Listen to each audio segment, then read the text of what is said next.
Wales ട്രിപ്പിന്റെ രണ്ടാം ദിവസം north വെയിൽസിലുള്ള Snowdonia മലനിരകൾ കാണുകയും അതിന്റെ ഏറ്റവും ഉയരം കൂടിയ കൊടുമുടിയിലേക്ക് ഒരു മൗണ്ടൻ ട്രെയിൻ വഴി എത്തിച്ചേരുകയുമാണ് പദ്ധതികൾ. ബസ് ഞങ്ങളെയും വഹിച്ചുകൊണ്ട് ലക്ഷ്യത്തിലേക്ക് കുതിച്ചു.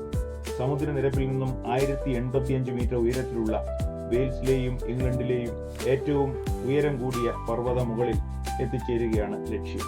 ചുറ്റിനും അതിവിശാലമായ താഴ്വാരങ്ങളും മലനിരകളും. രാവിലത്തെ തണുപ്പിന്റെ ആധിക്യത്തിൽ നിന്നും ഉണരാൻ മടിയോടെ മയങ്ങുന്നു. മലമുകളിൽ കോടമഞ്ഞിന്റെ ആവരണം.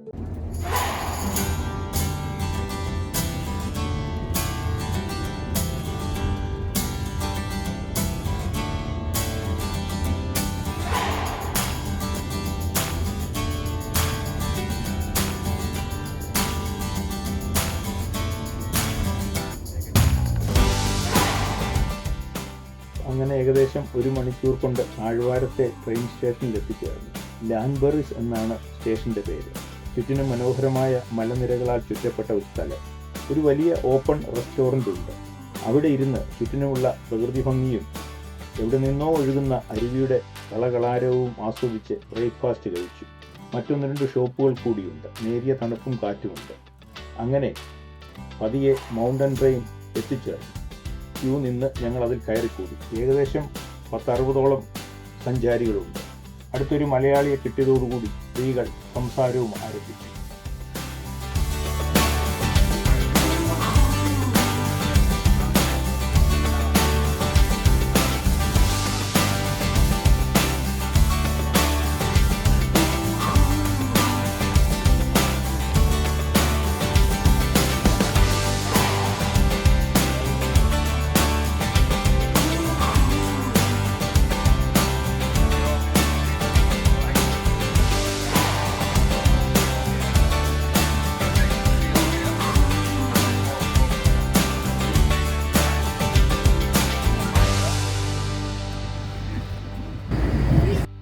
ട്രെയിൻ ഒരു വലിയ ശബ്ദത്തോടെ സ്പീഡ് എടുത്ത് മുകളിലേക്ക് കയറാൻ ആരംഭിച്ചു.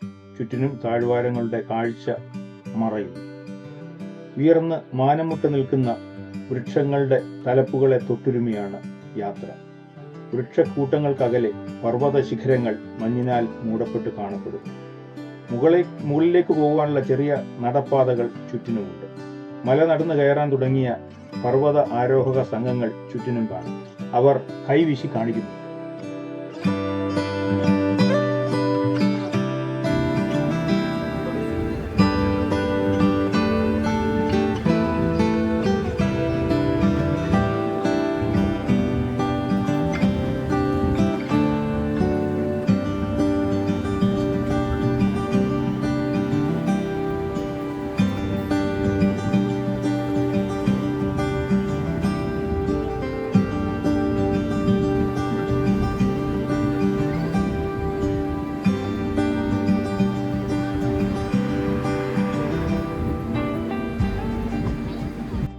ചുറ്റും പർവ്വതഭാഗങ്ങൾ കണ്ടു തുടങ്ങി. അകലെ താഴ്വരകൾക്കിടയിലൂടെ നീർച്ചാലുകൾ, അവയ്ക്ക് വലയം തീർത്ത് പർവ്വതമുടികൾ. അതിനുമപ്പുറം കറുപ്പിലും വെളുപ്പിലും നിറമുള്ള ആകാശം. വളഞ്ഞു പുളഞ്ഞു വിഴുകുന്ന തോടുകൾ ഏതോ കവി പാടിയതുപോലെ മാമലകൾക്ക് അരപ്പട്ട ചാർത്തു. സമതലങ്ങളിലെ പർവ്വതഭാഗങ്ങളായ കല്ലുകൾ പരന്നു കിടക്കുന്നു. ഏതോ അഗ്നിപർവ്വതത്തിൽ നിന്നും പച്ച നിറത്തിലുള്ള ലാവ ഒലിച്ചിറങ്ങുന്നത് പോലെ ഭൂപ്രകൃതി. ഏതോ പുരാതന കാലത്ത് അങ്ങനെ ഉണ്ടായതാവാം.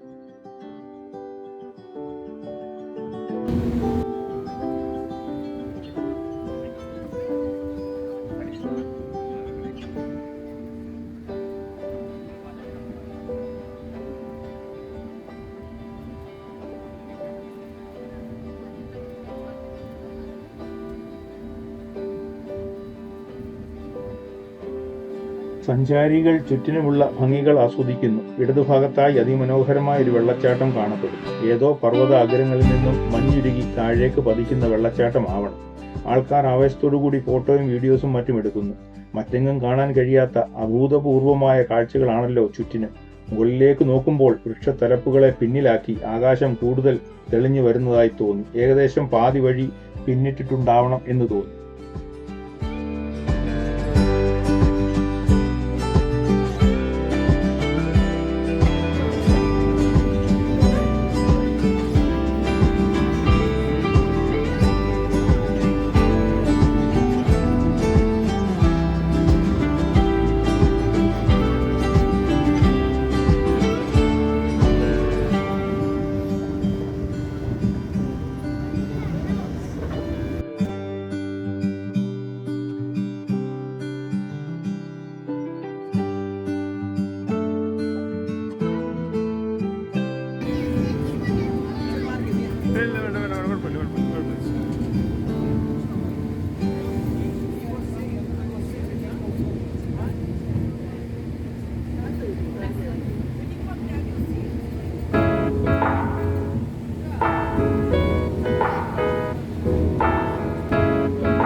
കൂടുതൽ മുകളിലേക്ക് കയറും തോറും ആൾക്കാരുടെ ആവേശവും കൂടി വരുന്നു. ഏകദേശം മല മുകളിൽ എത്തിച്ചേരാറായെന്ന് തോന്നുന്നു. മൗണ്ടൻ ഗോട്ടുകൾ കട്ടിയുള്ള രോമക്കുപ്പായമിട്ട് മേയുന്നുണ്ട്. അവരെ കണ്ടാൽ വെള്ളി മേഘങ്ങളിൽ നിന്നും പഞ്ഞിക്കെട്ടുകൾ പറന്നിറങ്ങിയതുപോലെ തോന്നുന്നു. നാളെ ഈ പഞ്ഞി പോലുള്ള രോമങ്ങൾ ആരുടെയൊക്കെയോ കുപ്പായം ആകാനുള്ളതാവണം.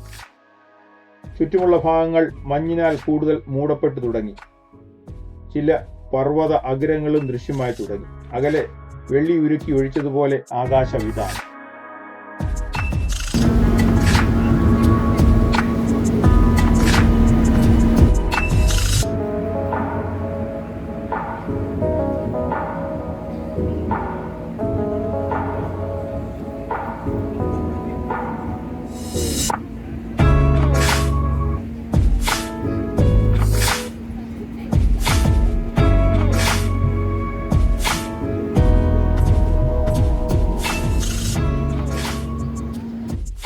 അങ്ങനെ ഏകദേശം 5 മൈലുകളോളം മുകളിലേക്ക് കയറ്റം കയറി ഞങ്ങളുടെ ട്രെയിൻ പർവ്വത അഗ്രത്തിൽ എത്തിച്ചേർന്നു. അവസാനത്തെ സ്റ്റേഷനാണ്.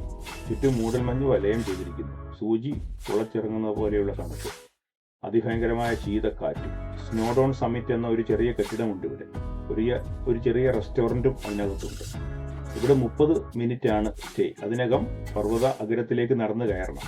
സ്റ്റെപ്പുകളുണ്ട്. 50 മീറ്ററോളം നടന്ന് മുകളിലേക്ക് കയറണം. ചുറ്റും നോക്കിയാൽ അല്പം ഭയമൊക്കെ തോന്നും. എല്ലാ മറ്റു പർവ്വത ശിഖരങ്ങളും മഞ്ഞിനാൽ മറഞ്ഞിരിക്കുന്നു. താഴേക്ക് നോക്കിയാൽ കടല് പോലെ മൂടൽമഞ്ഞ് മാത്രം. തെളിഞ്ഞ ദിവസങ്ങളിൽ ഇവിടെ നിന്ന് നോക്കിയാൽ അയർലൻഡ് കാണാമത്രേ. അങ്ങനെ വെയിൽസിന്റെയും ഇംഗ്ലണ്ടിന്റെയും ഏറ്റവും ഉയരം കൂടിയ അങ്ങനെ കുറെ നടന്ന് ഏകദേശം മുകളിലേക്ക് എത്തിച്ചേർന്നു. അവിടെ ഏറ്റവും മുകളിലായി ഒരു ചെറിയ സ്ട്രക്ചർ ഉണ്ട്. സാഹസികരും ചെറുപ്പക്കാരുമായിട്ടുള്ളവർ അവിടേക്ക് കയറി അതിൽ തൊട്ട് ഫോട്ടോ എടുക്കുന്നുണ്ട്. ഏറ്റവും അഗ്രഭാഗമാണിത്. ആഷ്ലി എവറസ്റ്റിൽ കയറിയ ടെൻസിങ്ങിന്റെ ഭാവത്തോടെ അതിൽ തൊട്ടിട്ട് ഇറങ്ങി വരുന്നു.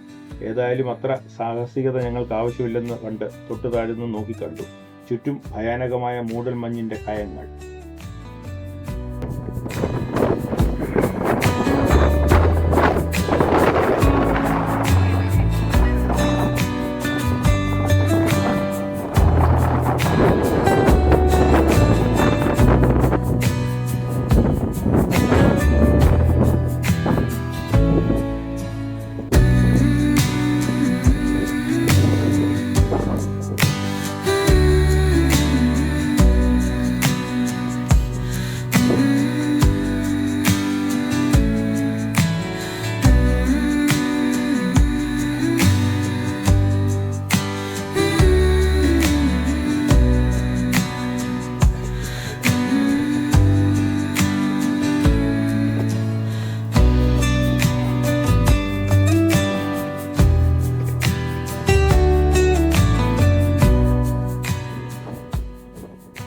പരിസരം ക്യാമറ കണ്ണുകളിൽ ഒപ്പിയെടുക്കുന്ന എന്നെ തിരക്കി ആശ വീണ്ടും. അങ്ങനെ 30 മിനിറ്റ് കഴിഞ്ഞിരിക്കുന്നു. താഴേക്ക് പോകാനുള്ള ട്രെയിനിൽ റെസ്റ്റോറൻറ്റിൽ നിന്നും ഒരു ചൂട് കാപ്പിയുമൊക്കെ വാങ്ങി ഞങ്ങൾ കയറിയിരുന്നു. ചുറ്റും തണുപ്പിന്റെ മാരകമായ വേർഷം, മൂടൽമഞ്ഞിന്റെ നിഗൂഢത.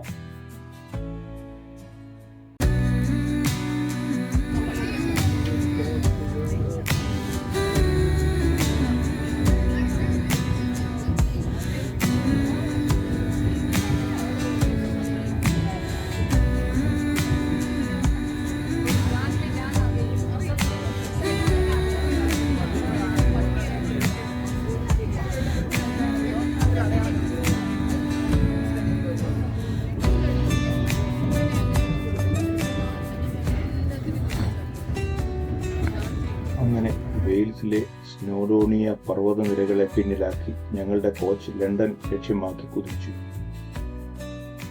ആകാശത്തെ വെള്ളി മേഘങ്ങൾ കരിമ്പടം പുതച്ചു തുടങ്ങി. മലനിരകൾക്ക് നടുവിലൂടെ വഴികൾ വളഞ്ഞും നീണ്ടും കിടക്കും. 4 മണിക്കൂർ നീണ്ട യാത്രയാണിത്. യാത്രക്കാരിൽ മിക്കവരും മല കയറി തളർന്നിരിക്കുന്നു. അതിനാൽ ഉറക്കത്തിലേക്ക് വഴുതി നിൽക്കുന്നുണ്ട്. ബസ്സിൽ പഴയ ഹിന്ദി ഗസലുകൾ. എപ്പോഴോ ഉറങ്ങിപ്പോയതറിഞ്ഞില്ല. അങ്ങനെ ഏകദേശം രാത്രി 12 മണിയായപ്പോഴേക്കും ഞങ്ങളെ സൗത്ത് ഹോളിൽ ഇറക്കി. അവിടെ നിന്നും ലൈൻ ബസ്സിൽ കയറി അക്സ്ബ്രിഡ്ജിലേക്ക്.